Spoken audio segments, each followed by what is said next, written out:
mas malaki yung babayaran mo. 830 na lang. O kung gusto mong i-surrender, makukuha mo na rin agad yung plate number mo. So, ayun guys, nakabit na natin. What's up guys? Today, pupunta ako ngayon sa DMV para mag-process ng transfer ng license plate from different state to California. So alam ko na yung mga listahan kung ano yung mga dapat kong gawin. Isa na doon yung smog check certificate, weight of the vehicle certificate, tatanggalin daw yung license plate. Nagbayad na rin ako, mamaya sabihin ko sa inyo kung magkano yung binayad ko. Tapos yung documents na kailangan. So ngayon, gagawin ko muna, tatanggalin ko muna yung mga nagpapabigat dito sa car, which is yung lagay ko ng mga roof rack, to yung canopy, yung tent, yung awning, kailangan daw empty yung tank. Hindi naman totally empty, pero dapat konti lang para magaan lang. Kasi daw, kapag mas mataas yung weight ng vehicle, mas malaki yung babayaran mo. So, tatanggalin naman itong mga laman ng car. Gagamit tayo ng impact driver para mabilis magtanggal.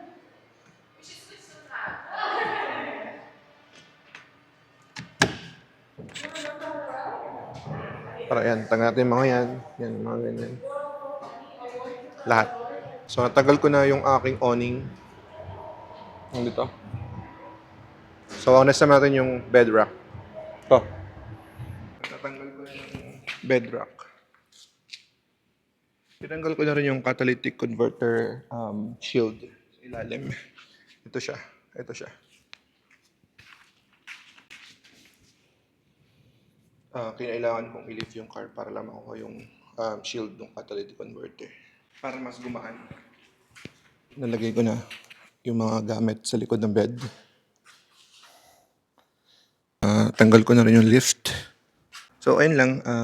So, ang kailangan ko na lang gawin, tanggalin lahat ng laman ng bed at ilipat sa kahit saan. Basta tanggal lang para matimbang maayos. Tapos i-empty yung tank para talagang magaan yung truck.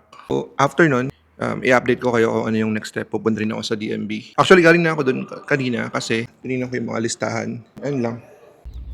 So, ito na yung license plate ko. Patanggal ko na. Ready na lahat. Pupunta na lang ako sa loob. Nandito na tayo ngayon sa VIN verification lane. So, may representative na pupunta dito para magawa tong verification. So, after nyan, papasok ko tayo sa loob ng DMV. So, nakuha ko na yung license plate registration. Medyo matagal lang yung pila kasi ang daming tao dito sa branch na to. Once na nandun ka na sa counter, ang bilis lang, makukuha mo na rin agad yung plate number mo. So, kakabit na natin. So, ayun guys, nakabit na natin yung license plate natin na bago. So, mamaya papaliwanag ko sa inyo kung ano-ano yung mga ginawa ko, kung ano yung mga requirements, sa kung gaano katagal, at kung magkano lahat yung nagastos ko. So, ito na siya. Bago na yung plate. Yan. Harap at likod yan. Mamaya bibili pa nga ako nung bolts and nuts. Para mas maganda yung bolts and nuts. So, ayun guys, ikikwento ko na sa inyo kung gaano katagal, kung saan kayo pwedeng pumunta para kunin yung mga requirements, at ano yung mga kailangan nyo. So, mag-start muna tayo kung ano yung mga kailangan nyo. Unang hinanap sa akin, yung registration card. Dapat dala nyo yung registration kung saan kayong state na register yung vehicle. Okay lang kahit hindi pa sa inyo yung car, kahit nagbabayad pa lang kayo, o kahit nakalis pa lang kayo, pwede nyo gawin. Basta i-present nyo lang yung registration. Pangalawa, yung weight certificate na kailangan. So, dadalhin nyo yung vehicle nyo kung nakatira kayo dito sa LA, marami dito na weight scale, certification. Search nyo lang sa Google. Kung magkano, ano lang siya, $60. Pero may discount kasi ako, so naging $50 na lang. So, yun yung pangalawa. Pangatlo, yung smog test, yung smog certificate. Yung mga taga DMV, hindi naman sila magre-recommend kasi bawal daw mag-recommend sila kasi hindi naman parang sponsor, ganun. So, nag-search na lang ako online. May malapit lang doon sa DMV na pinuntahan ko. Ang pangalan niya, C&N Smog Test. So, mabilis lang yung process nun. Parang it takes like 10 minutes lang. So, titingnan lang nila yung VIN number, yung body, kung may recall. So, dapat kailangan lahat ng nakalagay doon mapas ng vehicle mo. Since bago naman tong car, so napasa naman niya lahat.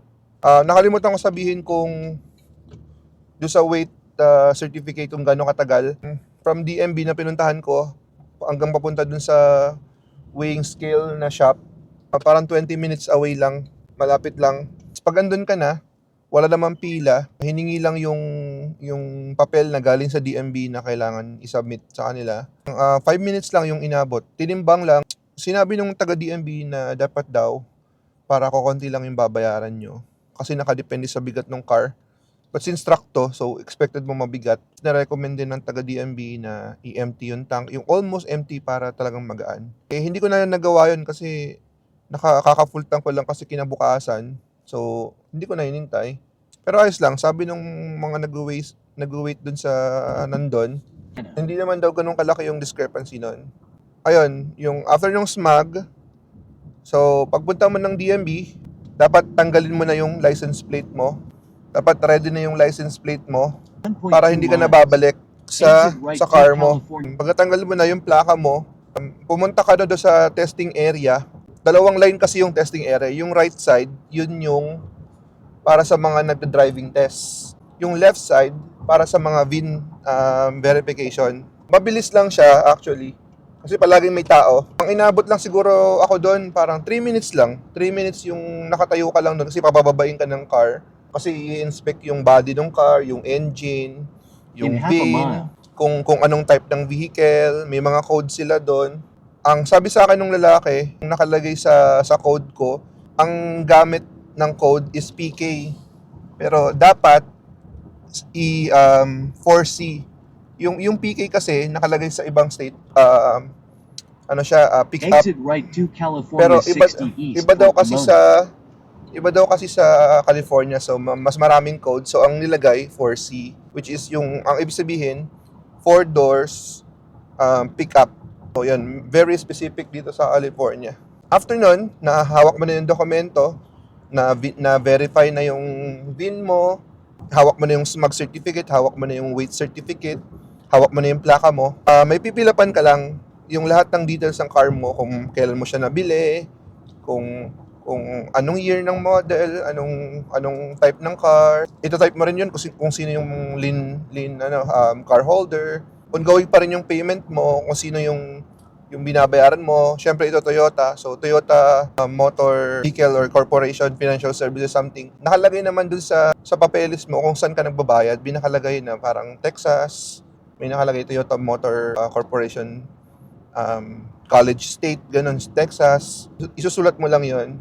Tapos ipapalagay din sa'yo kung gano'n karami yung mileage. Since ito, medyo bago-bago pa, so 15k miles pa lang to. After nun, kuha ka na ng number mo, pila ka na doon. Doon lang ako nagtagal sa pila sa by DMB kasi medyo marami ng tao. Kasi medyo late na rin ako pumunta, mga tanghali na, mga 12 or 12:30 na ako dumating doon. Kasi nag-process pa ako ng mga smog, ng weight, nagtanggal pa ako ng plaka ko, tapos nag-VIN verification pa. Doon lang ako nagtagal sa pila. Pero once na nandun ka na sa counter, mabilis na.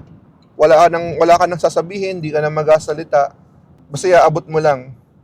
In 5 minutes, may plaka ka na.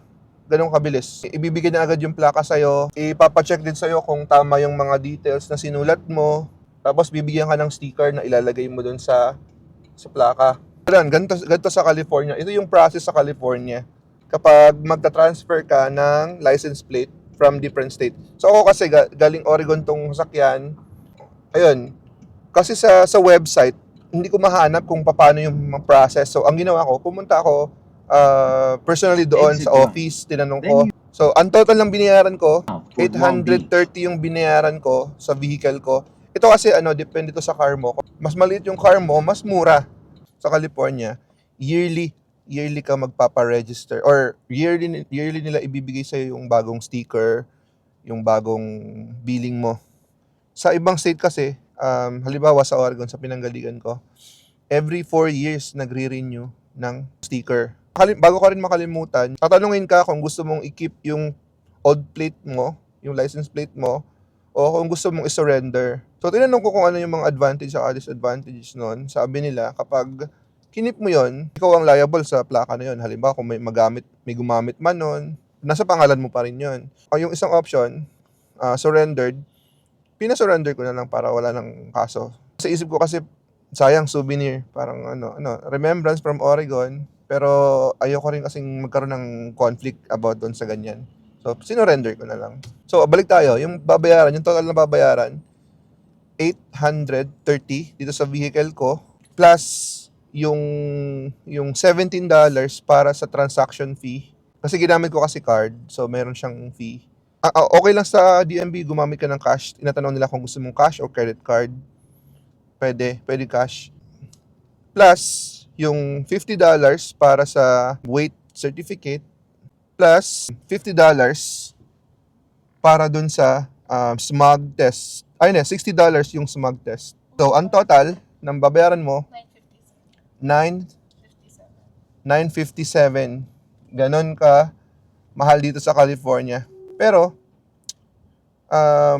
yearly, ang babayaran mo na lang, 830 na lang. So, hindi na bago yung yung presyo ng binayaran ko doon sa vehicle. So, yearly, babayad ka ng 830.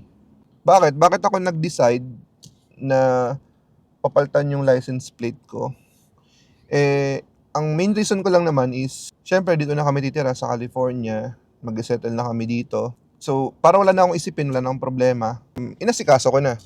Ayun lang guys, sana nakatulong sa inyo yung ginawa kong video na pag-process ng license plate dito sa California. Kung meron kayong comment, kung meron akong na-miss, comment nyo lang. Sana makatulong. Ayun lang. Thank you for watching. Bye-bye.